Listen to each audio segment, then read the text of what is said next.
Hey, everybody. Wow, it's been a long time. Welcome back to the DDT Archives. This is our quarantine edition, I guess. The comeback is complete. With me, as always, I'm your host, Greg.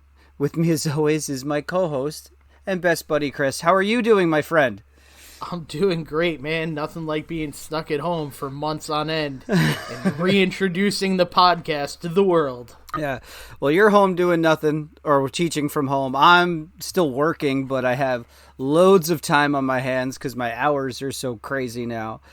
But yeah, we just kind of, over the last few weeks, we're throwing some ideas back and forth to bring back this podcast that we haven't done. I looked it up, buddy. We haven't. The last episode we did was January of 2018. So it's been over 2 years since we last did anything. So it's, hey, sometimes you need a little bit of a break. Life gets in the way. Things happen. But you know what? Sometimes unfortunate circumstances bring about positive things too, which is what I'm considering this. Am I right or wrong?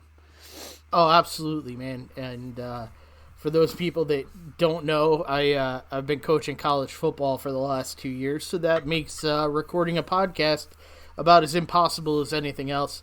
That has come to an end for the moment, and I'm excited to get back talking about something that we love. Hopefully spread some positivity and distract some of you through this difficult time that everybody's having. And, everybody has their own stories during this. And just like the wrestlers in AEW and WWE are putting on those empty arena shows for our entertainment, whether you like them or not, you know that they're putting their health on the line for us.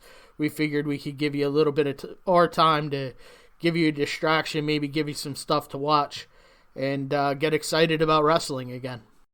Exactly. It's something that's fun, and I don't, I don't watch as much current stuff as I'd like to, but doesn't mean I'm still not a fan. Since we're on the subject, since it was just here, just random thoughts if you just want to throw out any of your takeaways from WrestleMania 36, which we're a week removed from. I went in hoping to not dislike it because of the crowd. The crowd plays so much of a role in big shows. But I thought the production quality of the matches was fantastic. The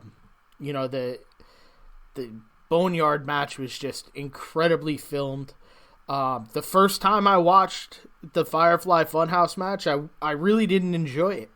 And I went back and forth with ACM with Cam and Chris, that not that I hated it, just that I didn't think it lived up to the Boneyard match. But when I went back and watched it a second time, it told a fantastic story that you just really needed to focus in on to get it. Oh yeah, there was just so many. It was like one of those Marvel movies where like it's just Easter egg after Easter egg after Easter egg. And if you've, you're old farts like us and you've followed, John Cena's entire career, excuse me, it really spanned his entire career. It was like a horror movie. That's what it was. It was a horror movie where they messed with John Cena's mind, and with all the success he's had in his career, they highlighted every single thing that he failed at and every single missed opportunity that he had. And I thought it was genius. And I felt the same about the Boneyard match. I thought that was like it was like a Western. It was great. Like just so well done and so entertaining. And, for given the circumstances, like you said, I think they did a great job, but it still is weird without a crowd. I watched it on mute because it was freaking me out. So I just really couldn't. It was an easier way for me to like kind of take it in, is without the sound on. It didn't. I just kind of listened to music or whatever, and it made it a little less awkward for the viewing. But that being said, ready to get started on our comeback show? We're gonna do this. All right. So we've thought of a few good topics. We have 2 on the books right now. So this one is going to be the first one, and then part 2. We're gonna do a 2-parter like WrestleMania, right? it's a 2-part episode. So the first part we're gonna do our top 10 lists. I know top 10 lists are a little cliche, but hey, you know what? We're trying to get our feet wet again too. So we've got to figure out what we're still doing. So, but our top 10 list today will be our 10 best wrestlers of all time that never held a world championship, and we'll go through like the parameters that we set for ourselves in this in a little bit. And then part 2 of this, our comeback tour, will be we're going to discuss the Austin Rock trilogy, the WrestleMania match trilogy from WrestleManias 15, 17, and 19. Unprecedented rivalry those two guys had, so it's really going to be a lot of fun to kind of dive back into that.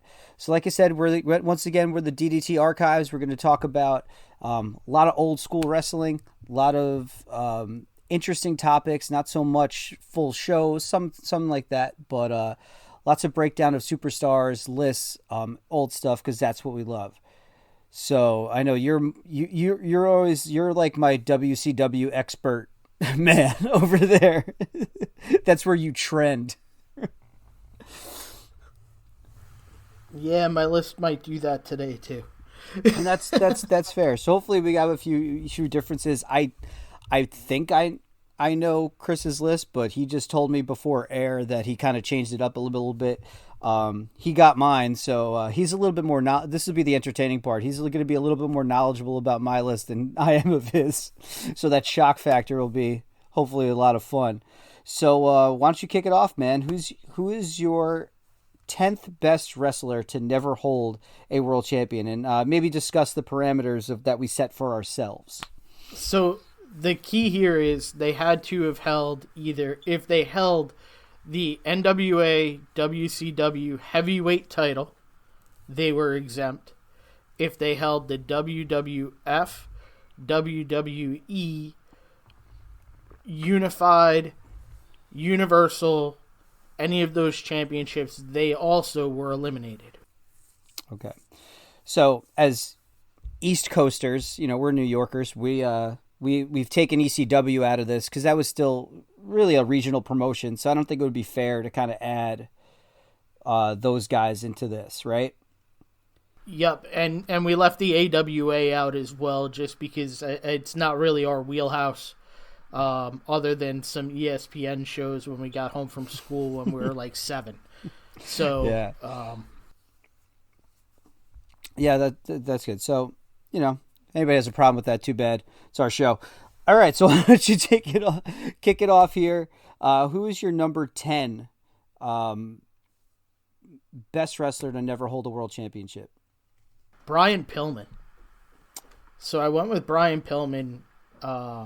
If you go back and look at his feuds with Liger, his loose cannon gimmick, he worked everybody. The way he could talk on the mic, the way he had the angle with Stone Cold Steve Austin bringing the gun into the house and not knowing what was going on, being a focal member of the Hart Foundation, threatening to urinate in ECW. His character just continued to grow from this fan favorite to this absolute lunatic, but you were on the edge of your seat every time to see how far he could go. And his talent in the ring outmatched his size by far. I almost feel like he missed his generation. He was a little bit too early. If he was around today, he'd be the top guy. I fully believe that. He'd be in that right now. He'd be like that, the like those top NXT guys too. You look at like the Garganos, the Ciampas, the Adam Coles. He'd be right up there with those guys. And you're right. He's a guy he was two things were against him. He was small for his time. He was small, which is no factor anymore now in today's world. And injuries. He had that foot injury that just completely derailed his career and ultimately his life, unfortunately. And yeah, it's just one of those things where that there is definitely a prime case of a performer who was ahead of his time in Brian Pillman. And it's funny because, like, I saw a lot of his. I recently has gone back, while we're doing the research for the Austin Rock podcast, and then I was toying with the Bret Austin feud as well, and seeing his work during that, it's unbelievable. Oh yeah. And the tag matches with Austin, like, as a tag team, do you think he just gets? I don't even consider him. He had a great singles run. He's not just a tag team guy. Some of these people on our list are, but he's definitely not one of them because, for a guy that, and he wasn't small in regards to what, height? He was. Yeah, but at the time it was the land of the giants. It's the land of the giants. Yeah, you're right. Absolutely. So in that regard, yes, he was a little undersized, but it didn't matter who you put him in the ring with. He had a great match. Yeah. The one caveat I'm doing that I probably should have told you in advance that I was doing it. I went and kind of found one match for each member of my list, so that you can, the fans can take a look and see what it's all about.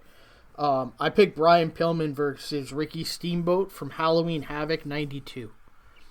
It is a phenomenal match. You see him at the best taking on a world championship caliber wrestler, and you'll fully understand why I believe he is solidly on this list.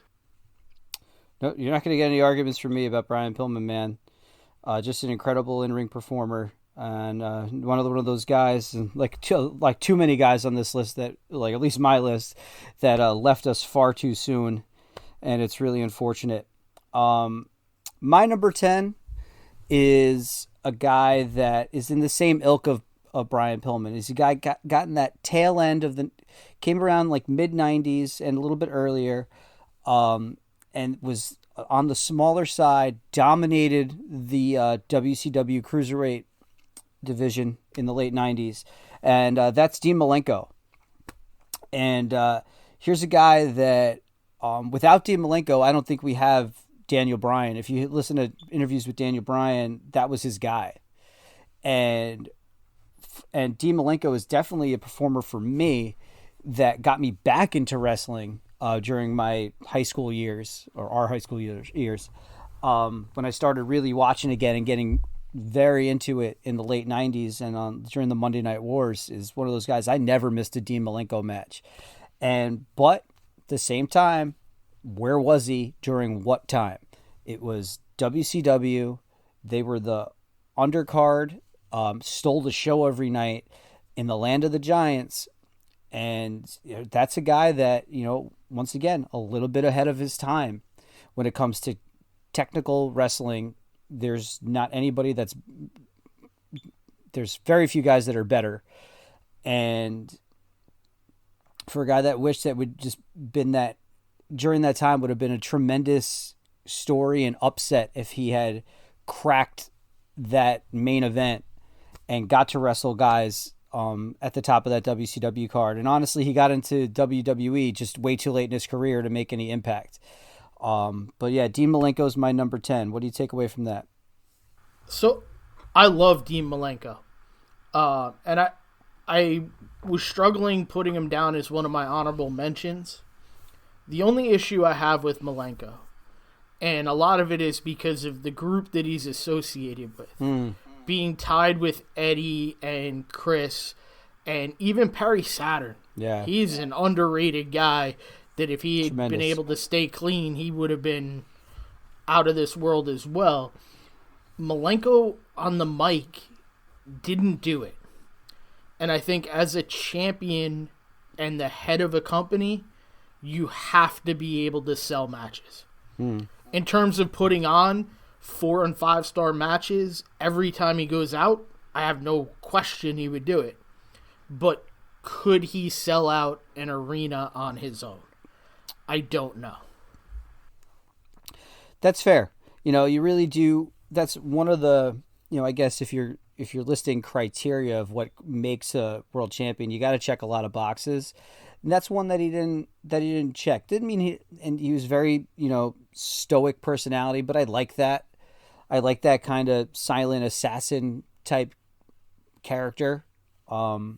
Especially in a world of, at the time of the yellers and the screamers and the "I'm gonna kill you, brother." It was, I'm just gonna go out there and wrestle you to death and make you tap out. Like that was his MO.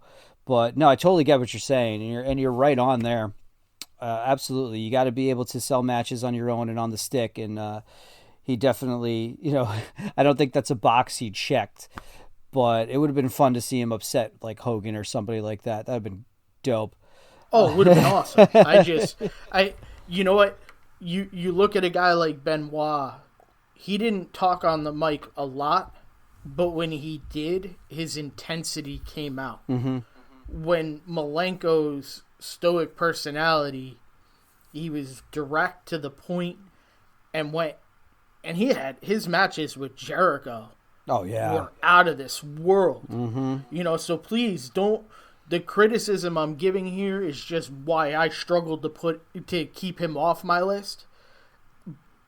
I would love to sit down and watch hours of his matches because they are that damn good.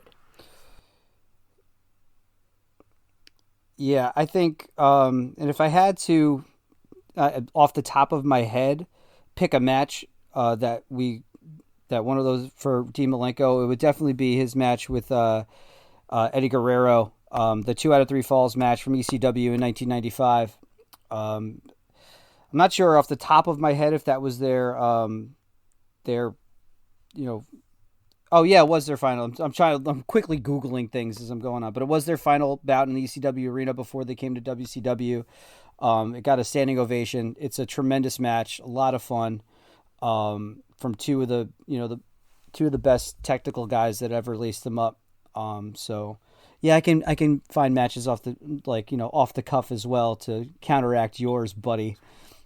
Don't you worry. All right, man. Who's number 9 on your list? Tully Blanchard.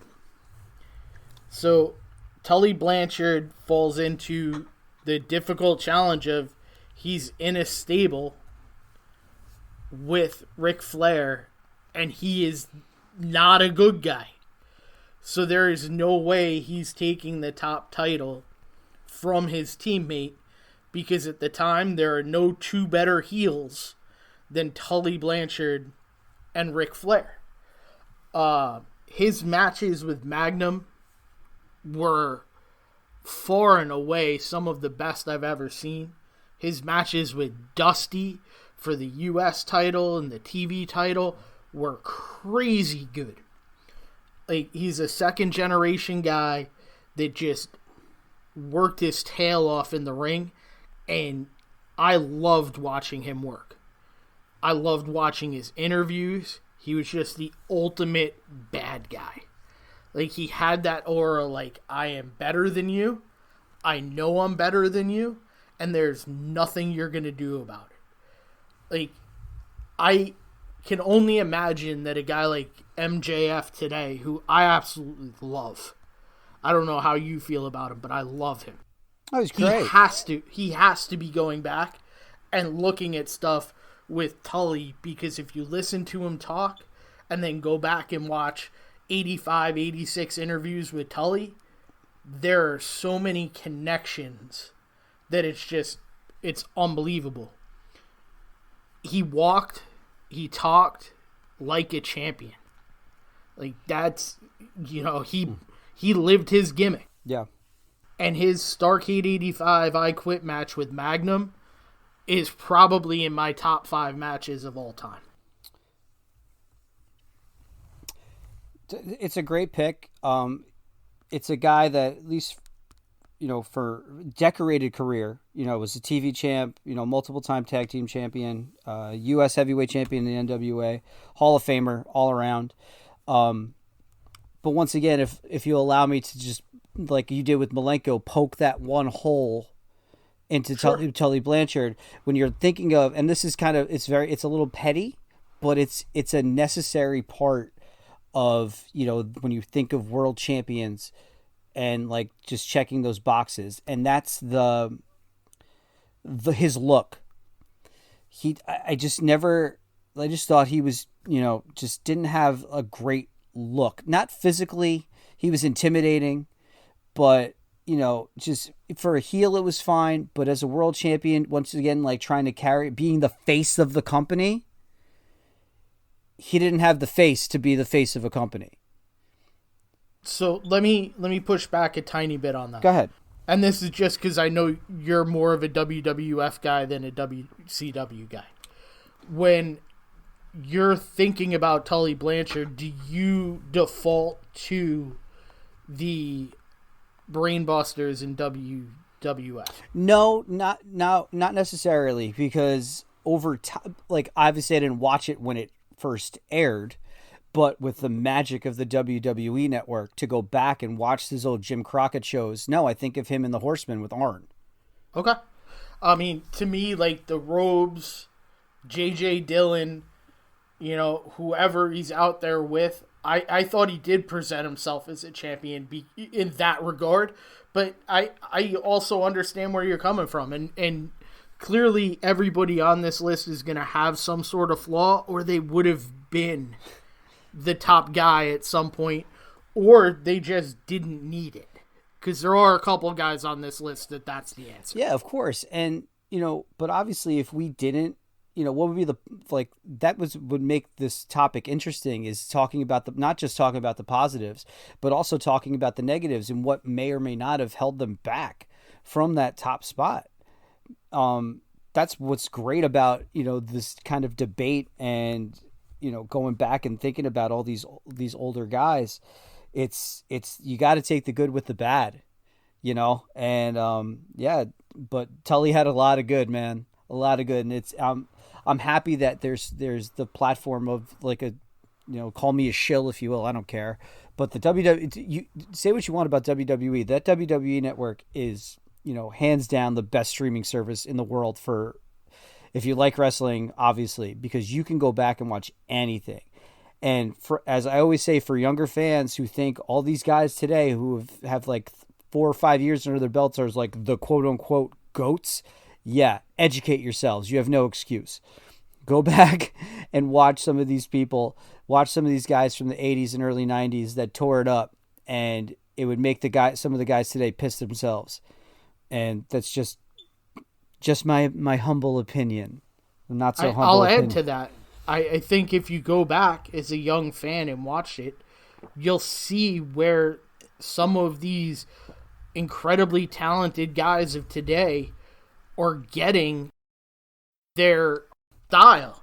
I mean, the athleticism today is not matched then.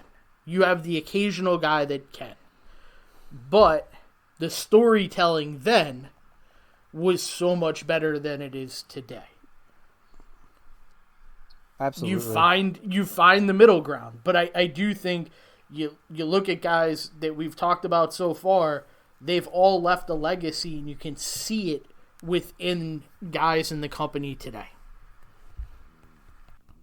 Yeah. No, you're absolutely right. All right, so what am I on? My number 9, I guess? Yep. My number 9. I'm going to go with a personal favorite of mine, a personal favorite of yours. We got to see him in person not so long ago. What was that, last year we went? We got to see his, I guess it was a comedy show. It was funny enough for me, but that's Jake the Snake Roberts. Jake Roberts is probably, to me, one of the best promo men of all time, and a great worker in the ring. I hate that word, but I used it anyway. It slipped.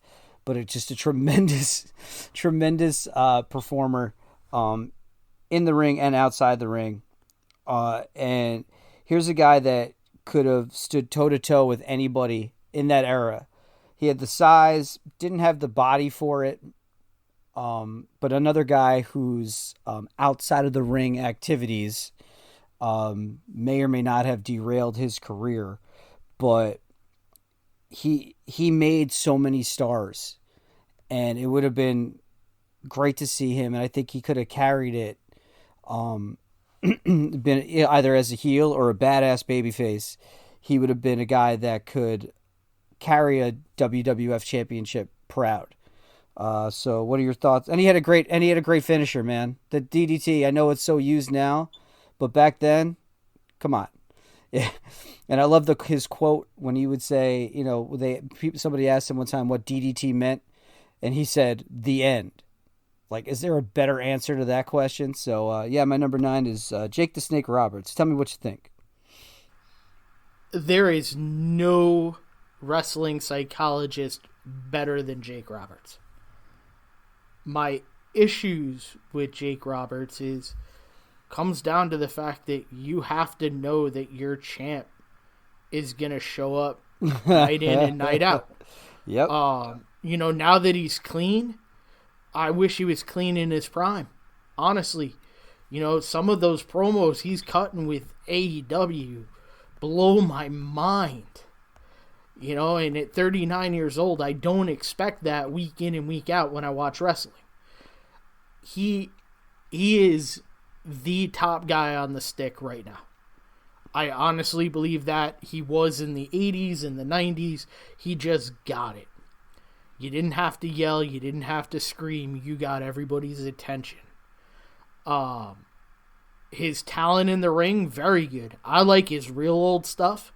Like, if you go back in the network and go into the territories and find some of his stuff in I want to say it's Mid-Atlantic, he is super talented. This is before he brought the snake in the gimmick, but just so good. His feuds with Savage, unmatched. But I don't know that all the greatness that he portrayed in the 80s and 90s could have handled the issues that came up with the drugs, and it's sad. Yeah. It's you kind of understand why some of these guys became so addicted when you're on the road 300 days a year, not seeing your family, not being able to do anything, and you have to be up for the next show to make sure you get to the gym in the morning. It makes sense, but it's still sad. I think it's a great pick. I can't say that I don't think he belongs on the list. I think there are, again, some reasons why you wouldn't put him there. Yeah, no, of course. And not to pick out a particular match, but a particular, I think it's easier for me to pick out a particular promo from Jake Roberts, and that's the one before his match with DiBiase at WrestleMania 6. It's probably like my favorite promo of all time. It's just fantastic. It is a master class of mic work, and it's on YouTube. It's on the network.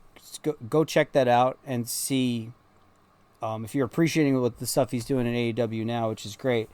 He hasn't lost a step. Go back to that from 1990. God, it's 30 years ago. That's terrifying to talk about now. But go back to that promo WrestleMania 6, and you'll see why Jake the Snake is on my list. Who you got next? So another guy that's in the same ilk as Jake the Snake, I have Scott Hall. And I honestly went back and forth about leaving him off the list for the same reasons that I brought up with Jake. His ladder match with Shawn at Mania was crazy. The success of the NWO, unmatched. The problem, he couldn't stay clean. His work in the AWA was incredible too. Has the look of a champion, carries himself like a champion. Whether it's the Razor Ramon character, the Scott Hall character, he was believable. Like, that was a dude. But again, you look at guys like, why don't we consider the Ultimate Warrior a good champion? Because he was unreliable. Above anything else, he was unreliable.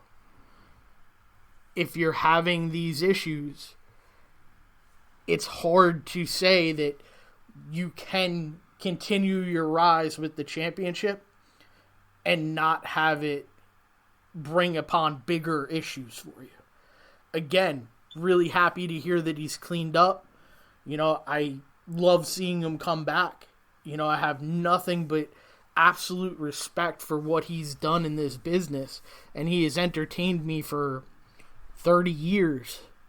And, I do believe that he should have had a chance, but it's very clear why he didn't.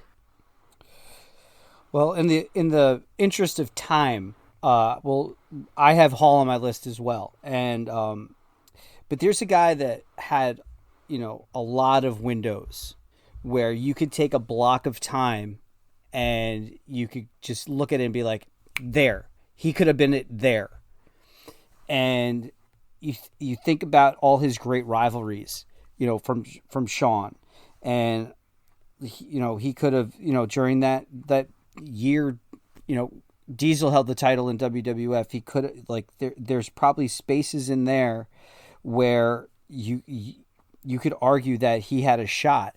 And WCW, I think it was more, it was so chaotic there. But he did have championship matches. I know he faced Sting for the world title in '98 because he won World War III. And it was a great match. It was a great match. But it's just, there's one of those guys that, like you said, checks all the boxes except for the outside of the ring stuff. But on the flip side, it's, but look at that time. That, the talent pool during that time is absurd. And that's why it's, garnered as one of the best eras in wrestling. It's ridiculous. And that's a guy that, all things considered, during the time when after Hogan left the WWF, he was one of those guys that carried that company for a long time until he left eventually, and then it blew up with Austin and Rock and everybody. But think about that group and his when you stack him up against his contemporaries, which is also a good measurement of when you're thinking about like a performer's place all time. We do it in other sports all the time. In baseball, you can't compare Babe Ruth to Mariano Rivera. It's stupid. But when you compare guys who are at the top of their game in the same era, with the Brett and Shawn are arguably the two of the greatest to ever perform. And when he ran with Hogan and Flair's still around, Sting near his prime. It is Scott Hall's right in that group of guys that, and he could hang, man. He could hang with all of those guys. And it's just, one of those kind of, if you think about it, just missed opportunities to be where he could have carried that championship. I'll add one more thing with him too. He put over guys that other people wouldn't. You look at the 1-2-3 Kid. He helped just absolutely secure a phenomenal talent, a position that I can't think that there were many guys in the locker room that were willing to do that before he did it. And then once he did it, people will follow suit. Yeah. So to me, that's showing leadership ability within the locker room that's just phenomenal. Yeah, for sure. Always that's another guy who's always, outside of when his demons really took over, but a guy that was tremendously respected backstage, at least by his core group of people, his inner circle, of course, but because those guys just ran roughshod over their companies. So we'll skip over him for my list now. So I'll just kind of move along with mine. What number did you have him at? Oh God, I don't know. Higher up than you curious. did. That's for sure. So, but for argument's sake, we'll just keep him in the same spot. It's fine. So my next guy is I know a favorite of yours. I think, in my opinion, one of the best big men to ever set foot in a ring. He main evented a WrestleMania. He held the ECW championship, but obviously we took that out. He held that one time, and that's Bam Bam Bigelow. That is a guy throughout his career could just go, and you if you just looked at his size and didn't watch his matches, you would think, how's this guy even able to, he must stink. He didn't move like his size. He was a luchador trapped in a big fat guy's body. And boy, could he go. And he would have been, in his prime, he would have been an incredible monster heel that a babyface would have. Like, just how would you overcome that? It would have made a great story. And I just love watching Bam Bam Bigelow's matches. Dude got a good match out of Lawrence Taylor. Come on. People always crap on that WrestleMania. That match isn't that bad, all things considered. So you got to kind of give him a little bit of credit on that. So Bam Bam Bigelow is one of those guys for me. What do you think? You walk down a dark alley and you see Bam Bam Bigelow, you shit yourself and run the other way. Yes. Like, he is the most believable heel ever. You know, the flames on his skull, the look that he had when he had Luna with him. He had it all. Again, I'm going to go back to, he didn't have the mic skills to be a top guy. Yeah, but to counteract that, you know, he was around at a time where all heels had managers. So I think that the talking thing, I think is maybe not more important, but it is a little bit more important for a babyface to be able to carry that. I think if you're a heel during that era, and you imagine put him with a Bobby Heenan, put him with anybody, any of those, like a Cornette. Like, you think of all the great heel managers that have graced us over the years. I don't think he would have necessarily needed that just by his look and his style alone. No, but I also think he's slightly hurt by having the King Kong Bundys, the Yokozunas, right around the same time. Mm-hmm. So every big guy can't be the next imposing challenger. And Yokozuna was just a talent above talent for his size. So you understand why he didn't jump him. I think it's a good pick. I don't necessarily think he would have been a long-term champion, but I think you could definitely justify putting the title on him. Yeah, and he was also a guy that was just he was never in the right promotion at the right time. Like, he's just very awkward. Like, it just seemed like his timing was never right. He was always kind of missed the boats here and there. And I think that was maybe a strike against him. Maybe not, but it's just, a guy that I just love watching. I just can't turn away from one of his matches. And, just a tremendous talent. So who you got next? My next guy is someone that I think I put him on my maybe list originally that I sent you. And for people that have listened to our show for a long time, this is going to surprise some people. Cody Rhodes. Everything the guy touches now turns to absolute gold. Right? He's running AEW. He's putting on these tremendous shows. He sets his ego aside and says, I will never be AEW champion. Right from day one. That to me tells you that you are a true leader and can run a company. His match with Dustin at Double or Nothing is one of the best matches I've ever seen. And Dustin Rhodes is fantastic.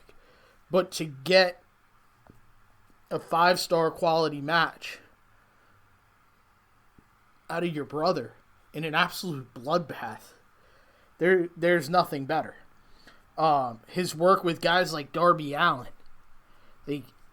I fully bought in on Darby Allin from the first match I saw him against Cody. His work with Nick Aldis, who's another guy that I don't understand how he's not getting an opportunity in the bigger companies. Just so good. Not to mention his work with Omega and Okada. Cody can just go. And his style can adapt to whoever he is in the ring with. And you can't say that about everybody in today's wrestling product. absolutely not. He is, you know, such a. It's hard to describe him because he's just such an innovator. And think about like just his upbringing. His father's one of the great wrestling minds of all time, greatest performers who ever lived. His brother is probably should be on one of our lists. If you think about it, it just hit me now. I'm like, racking my brain this afternoon thinking of guys and like, how can you not put Dustin on one of on one of these lists? And but when you think about his spots and where he was and the time he came up, when he came up, and he's around our age, or a little younger. Let's see how old he is. Yeah, if he's 4 years younger than us, big deal. It like a lot of these guys we're talking about here, at least it's the early on list, had several places to go. This guy, when he came up, there's one place to go. And with that being said, he created the other place to go out of the ashes of that. He made his own company.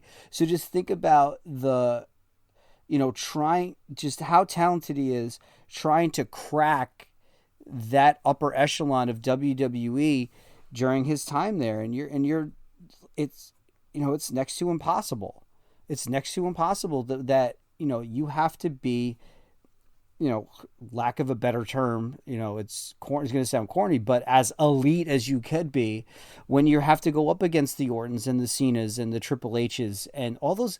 Like, think about the guys that did hold titles during the Punks in their prime, and he's trying to crack that glass ceiling. It's just such a tough spot. He would have been fine, I think, coming off that. His run as the Intercontinental Champion after that, when he was wearing the face mask like the NBA player and things like that, they should have given him the next step after that. He would have been fine. He would have just been a great spot, main event. He could, either side of the fence you want to go to, he would have been a fine heel. He would have been a fine babyface. We've seen him do it now. It's just a guy that, is A, the curse of the great performer, and B, wasn't able to, get past the guys that were ahead of him. And it's unfortunate. It's an unfortunate situation. Who's next on your list? Let me go back. I was doing my homework on Cody. I'm going to go with, I know you questioned this one because he held the title for a day, but it's not considered in the WWEF record books as a championship, and that's Ted DiBiase. Talk about, a top heel for such a long time. A guy that could hold up against anybody, the Hogans, the Savages, anybody in that era. And he just brought it every time. He was an absolute just vile heel, treated people like dirt, like they were beneath him, had a butler, but could go out there and have great matches night after night, year after year, just consistent, and had the look, had the mic skills. He checked all those boxes. And, Ted D, and like you said, like, he was gifted the championship from Andre the Giant, but it's not recognized as a title run. Never actually won the title. And it's crazy to think, but you know what? You talk about WWF back in the day, that is a babyface company. You have Hogan, you had, the Savages, and then he was a heel for a long time, but when you have Hulk Hogan at the top of the list, it's just a complete missed opportunity. They always had to have Hogan go up against somebody who was bigger. They never had Hogan go up against somebody who was better. And that was, the curse of the great worker again for Ted DiBiase in the WWF in the 80s. What do you think? So he's on my honorable mention list because I don't think he ever needed the title. His character was so good, and it would almost defeat the purpose to make him the champion. His arrogance and things like that come into play kind of make it so, is it really... Are you getting a phone call? Yeah, the house phone's ringing. People still use landlines. I don't have one of those, so I didn't know what it was. So I went back and forth, and you can definitely make a great argument for him. He's a talented wrestler. His feuds with Duggan way back in the day were awesome. His matches with Savage at WrestleFest 88, unbelievable. But I had him as an honorable mention. I love him. I think he's a fantastic character. I think injuries cut his career short. And I think there was a lot more he could have given. But at the same time, in terms of characters, you could argue that he's the second best character that Vince created behind The Undertaker. Yeah. All right, what do you got next? So, this one's kind of a cheap one. And it's a cheap one because everybody knows if he didn't get into the accident, he would have been NWA World Heavyweight Champion. And that's Magnum TA. And when you talk about having the look, the dude had the looks of Tom Selleck, the wrestling ability of all the greats. Every guy wanted to be him. Every woman wanted to be with him. It was just, he was the clean-cut babyface guy that didn't come in suits. He came in jeans and a leather jacket riding his motorcycle. And, unfortunately, his career's cut way too short. And in a lot of ways, that accident actually took someone off my list, being Nikita Koloff. Because if you have Magnum TA to feud with Nikita Koloff, that big-time American babyface, that big-time Russian heel, then, boom, all of a sudden those guys elevate even more. But he was just a great worker. Again, I mentioned his match with Tully at Starrcade 85. It's one of the best matches of all time. The dude could go.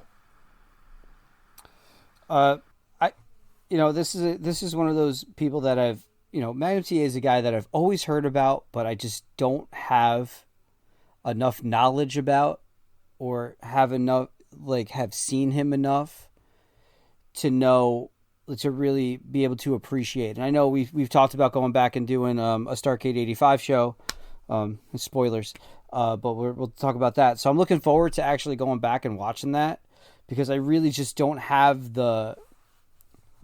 but I agree with the look. Absolutely.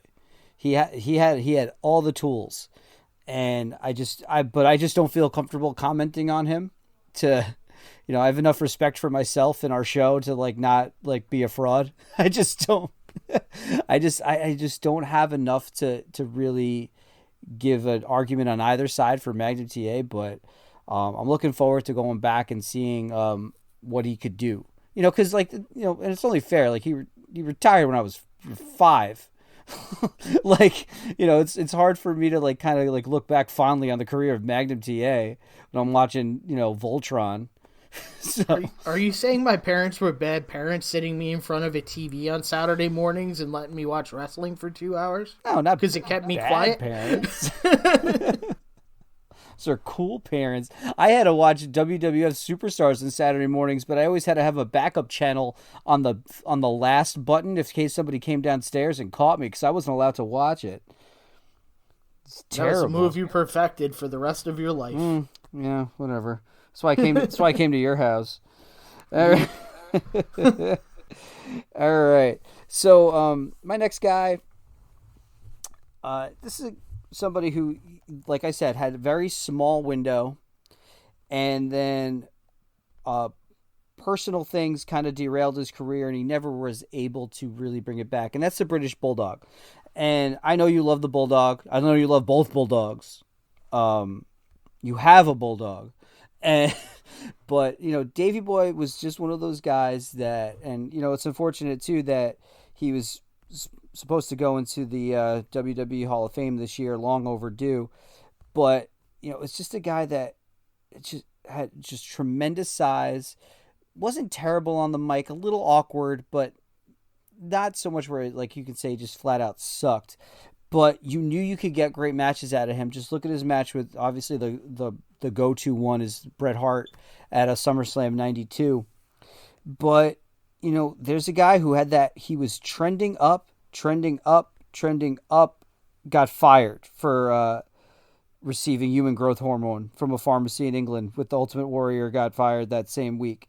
And it's just, you just look at that one incident and what it caused, and then he goes to WCW, doesn't wrestle Vader for the who was world champ at the time, but couldn't seem to get out of his own way, and was always that guy that just wrong place, wrong time, legal issues derailed his career, but just a tremendous performer, and you can go back and just wish he just could have been more.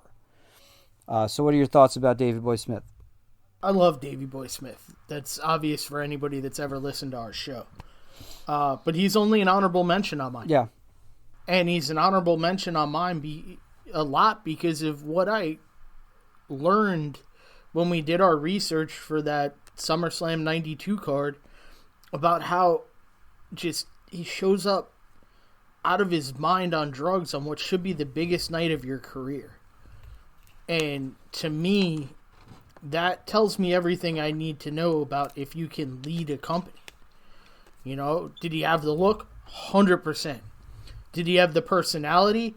Yes. Did he have the mic skills? No, but you could put someone at that time with him to kind of balance that out. And I do think part of that is also the British versus the English. There is definitely a disconnect in some terminology, and I think it hurts promos. But at the same time, would I have been disappointed if he had been champion? No, I would have been going nuts. But at the same time, I feel getting kicked out of the WWE, he also got cut short in WCW with that injury. Oh, yeah. That trap door destroyed it. It ended his life. And it's sad because he was a great worker. Whether or not I feel he should have been the top guy, he should have been one of the top guys. Period. Whether he was making someone or just giving somebody a guy a believable guy to go against. So, it's sad that it ended the way it did. Yeah. All right, who you got next? So, my number 5, you probably have is 1 or 2. And I'm going to tell you why he's number 5 before I even say who he is. Because he never needed it. He was bigger than a title belt. And that's Roddy Piper.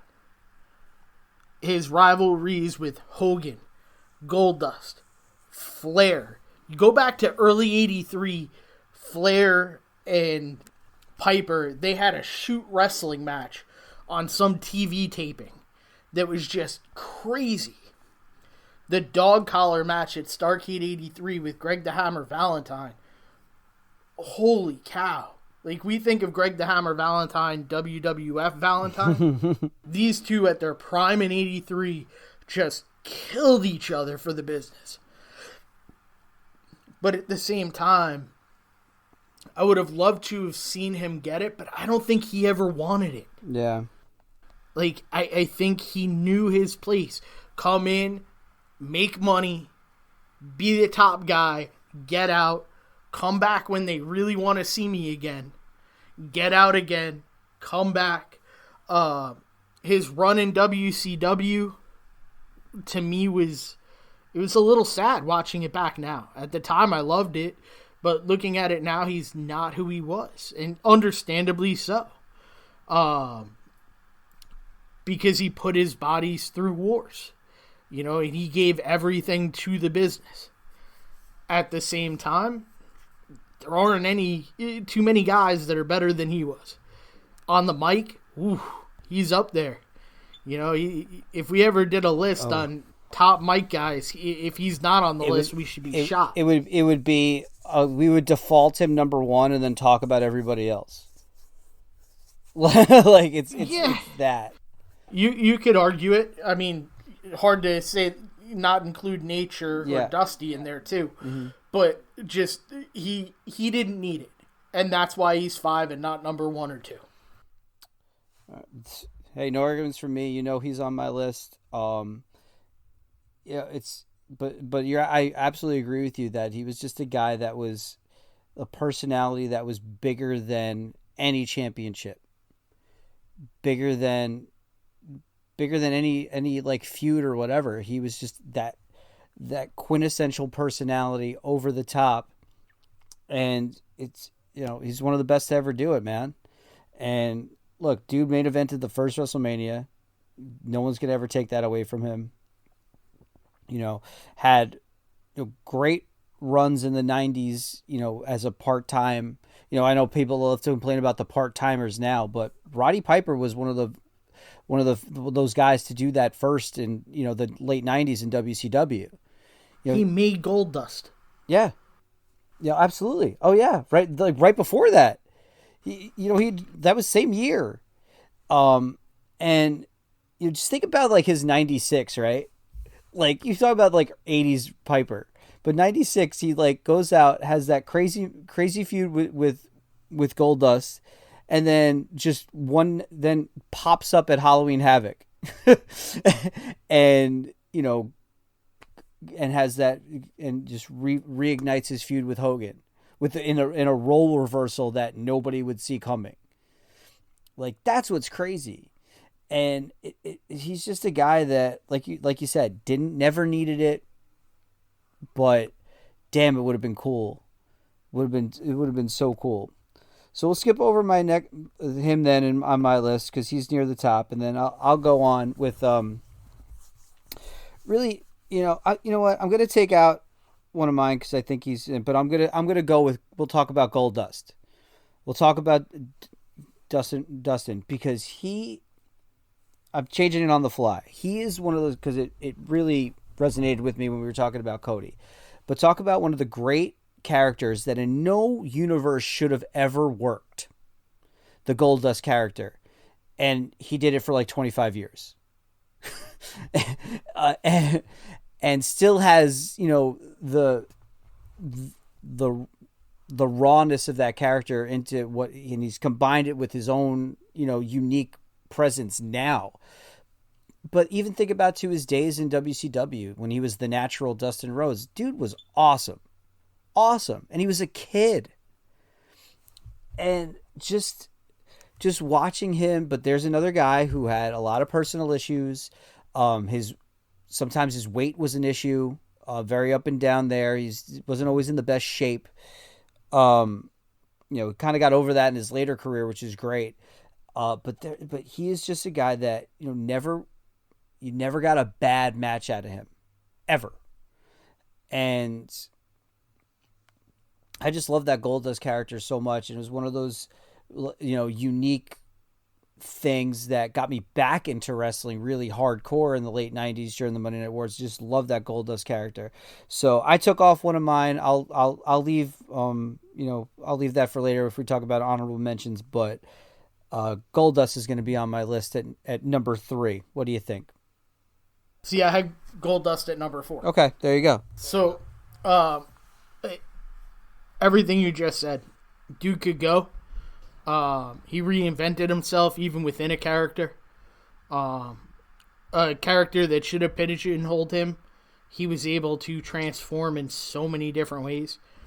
Just look in the mixed match challenge when he was with Mandy Rose. Like, just, he was able to reinvent himself. And then, I mean, the thing that stands out most to me was when he went to WCW and they gave him that creepy gimmick 7. Oh, yeah. And he just completely went out, broke character, and just told people how stupid they were. for making him do this, and that he was coming back next week as the natural Dustin Rhodes. And, he's the original top guy. The original American Nightmare. Yeah. Yeah. He's that good.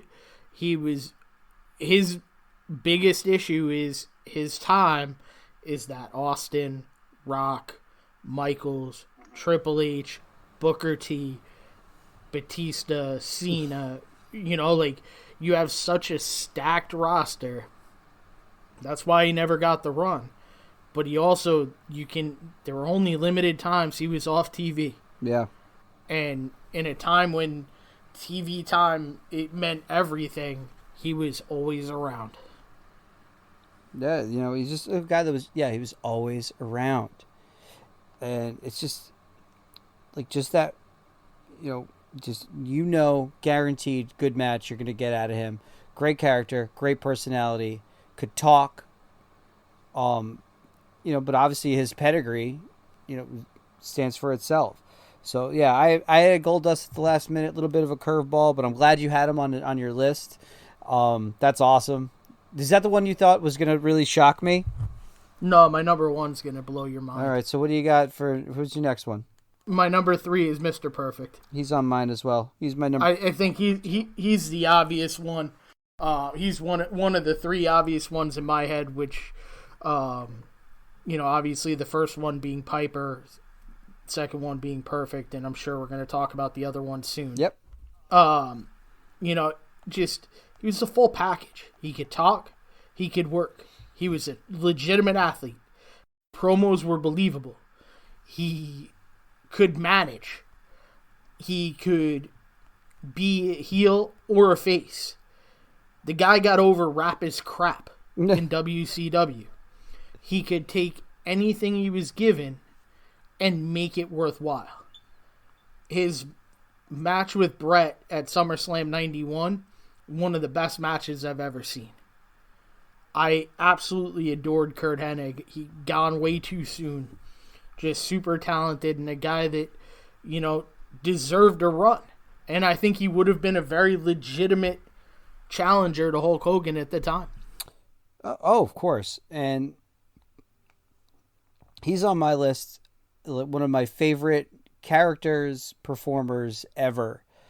Obviously if we had added AWA to this list, he would have been off because he was AWA champion at one time. But it's just he was what he was. There's a guy that lived his gimmick.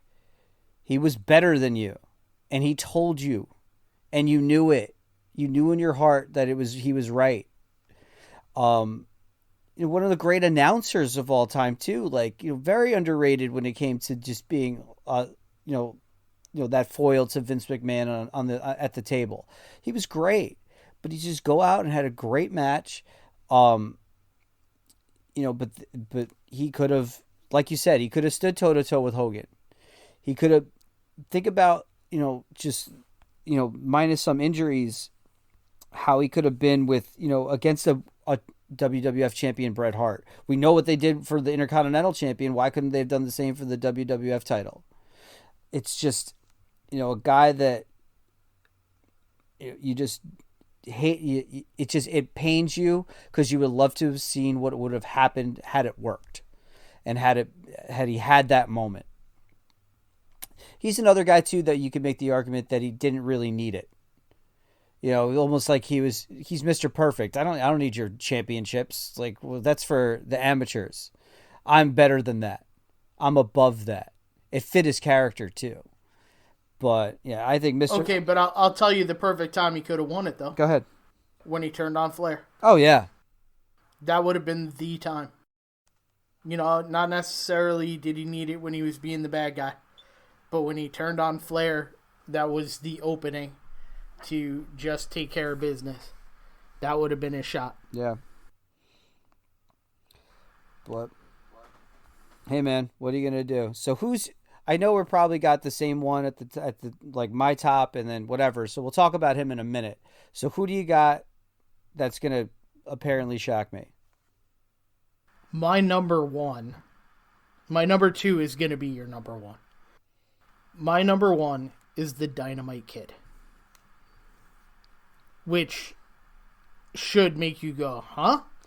No. But I know you too well to be shocked by that. So you have to go back to Dynamite in Stampede and in New Japan when he worked singles. His Sumo Hall match against Tiger Mask in 83. Oh my God. Just wow. He's another guy that wrestled in the wrong era. He was Chris Benoit before Chris Benoit was. Yeah. He was a top guy, a little undersized, but he was jacked to the gills.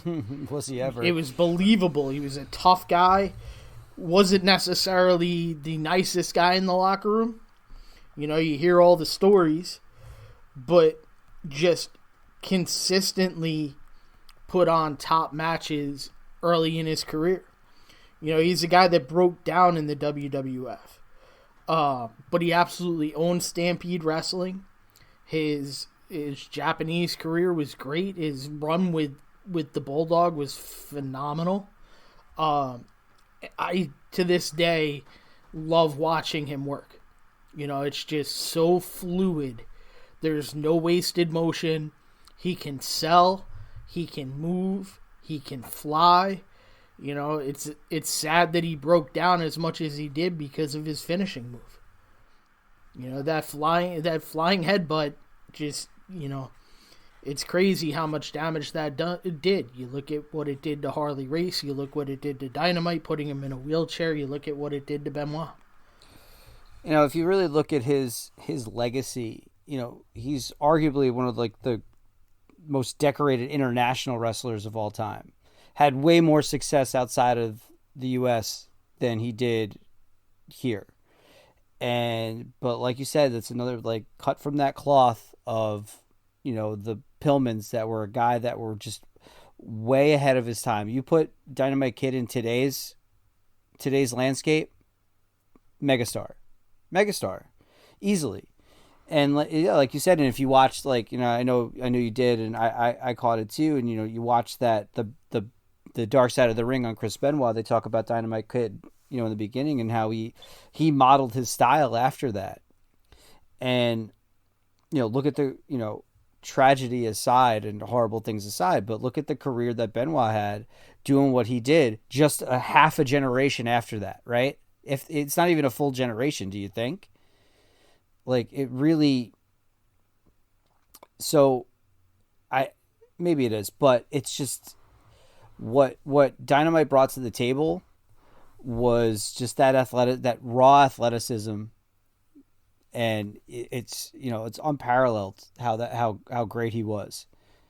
Really, no, it's a great pick, man. You know, he won everywhere else. Why shouldn't he have been a world champion in the United States?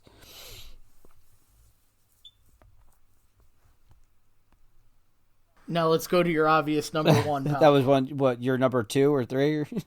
No, Dynamite was my number 1. Okay, so Owen was your 2?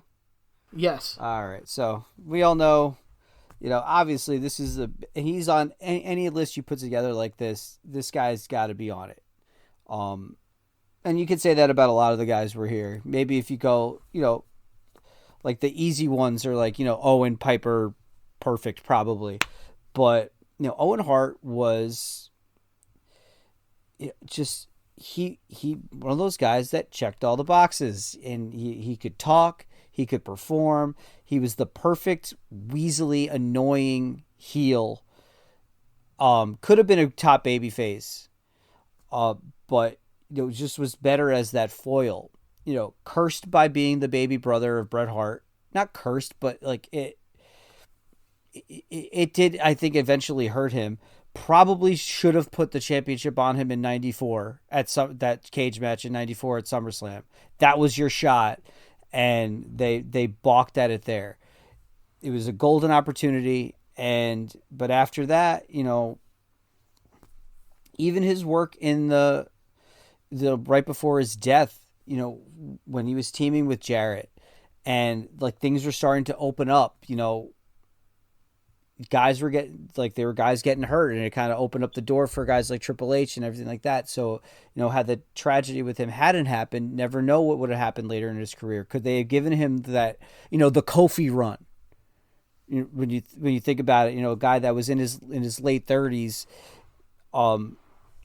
finally breaking through, that had been with the company forever. Owen Hart is one of my favorite people of all time. Hell, my son's name is Owen.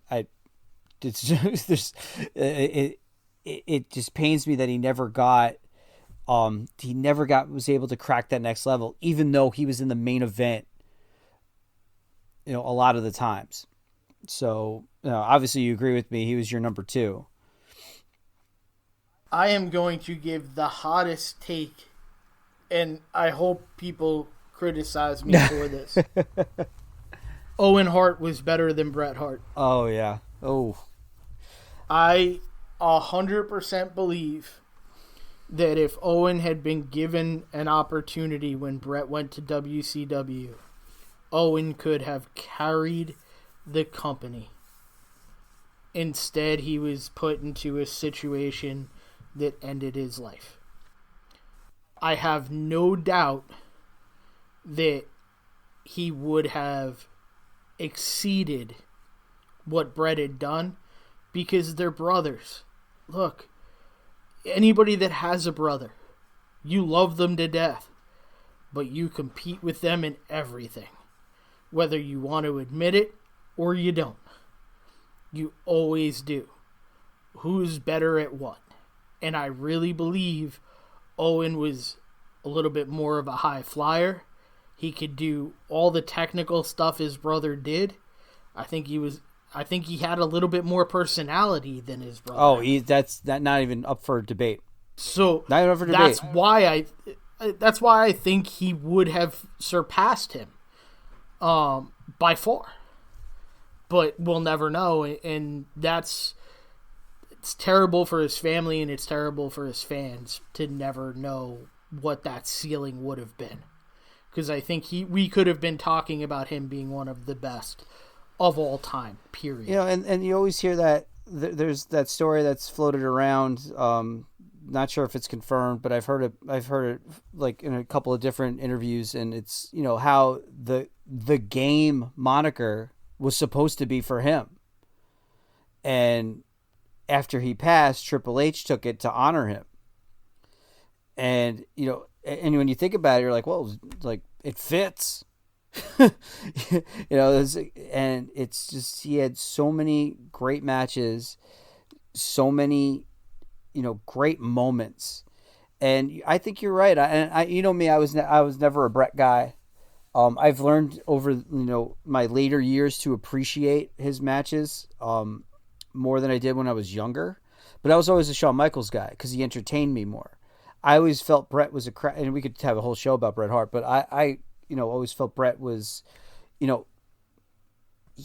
Owen Hart was better at being Bret Hart than Bret Hart was. Bret Hart was a heel that was wrapped in the babyface cloth, because he always gave whiny promos. I always thought he was whiny, and Owen took that and built his career on it.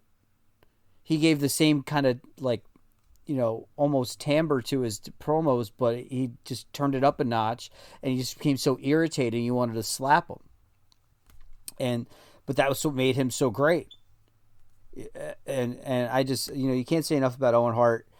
But it's definitely just a missed opportunity. And like all these guys on this list, you think about what might have been, and and he, unfortunately, we knew what he could have been because they did miss a few opportunities with him earlier in his career, and now we'll never know. And that's the tragedy of it all. So, that's it, man. Like we're you got anything left? Oh, you have some honorable mentions? I don't want to end on such a sour note. So you have a couple more honorable mentions? I do, and I don't necessarily want to go in detail into many of them, but my 4 honorable mentions are Arn Anderson. Yeah. And the reason why he's off is because I put Tully over him. Yeah. I thought Tully was a little bit better on the mic than Arn.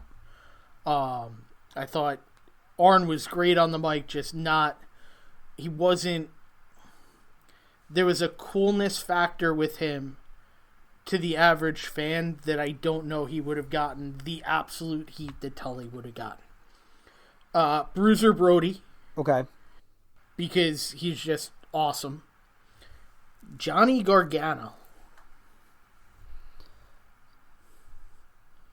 Okay. And then my last one was Rick Rude, but Rick Rude has that asterisk because in WCW is the international champion, which at the time was the big gold belt. Yep. Because they were no longer associated with the NWA.